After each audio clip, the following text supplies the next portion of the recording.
রাঙ্গামাটি পার্বত্য জেলা পরিষদের সহকারী শিক্ষক নিয়োগ পরীক্ষায় কোটা বৈষম্যের প্রতিবাদে চলছে ৩৬ ঘণ্টার হরতাল। সকাল ৬টা থেকে এই হরতাল শুরু হয়।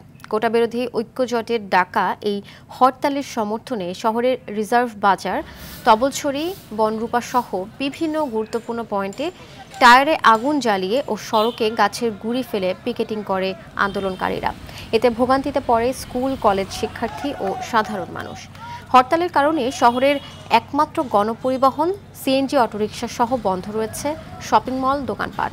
রাঙ্গামাটি থেকে ছেড়ে যায়নি দূরপাল্লার কোনো বাস, পাশাপাশি বন্ধ আছে আন্তজেলা বাস ও ৬ উপজেলার সঙ্গে নৌযান চলাচল। অপ্রীতিকর ঘটনা এড়াতে শহরের গুরুত্বপূর্ণ মোড়ে মোতায়েন রয়েছে অতিরিক্ত পুলিশ।